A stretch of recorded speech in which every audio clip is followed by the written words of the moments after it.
shank is the place you're going to install the needle bar and tighten.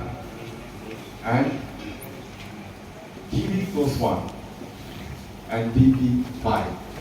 The diameter is the different.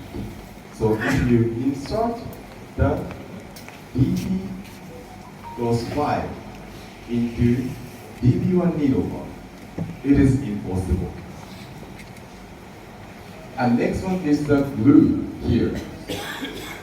This is the part of the upper thread. And we are making here the surface treatment. So thread is moving smoothly in the part.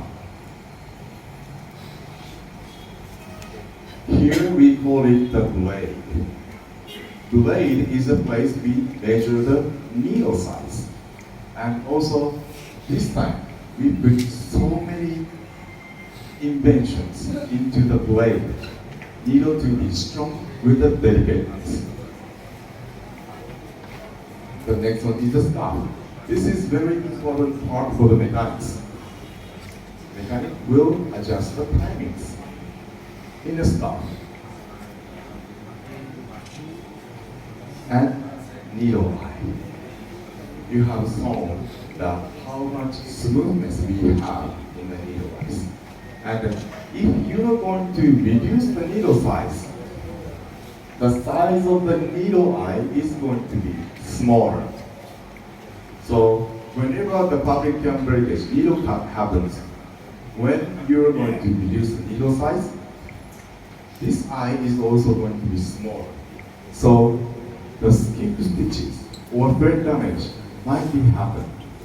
At that time, try with the plus needles. Plus has the bigger eye and have the clean stop.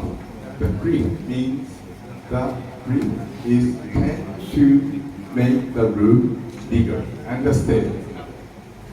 The last one is the tip of the point and the needle point. Tip of the point is the first place penetrate into the fabric. So selection of the tip of the point is very important. If you select wrongly, the needle cut might happen. And the needle point, this is the place the fabric of the yarn is going to be spread.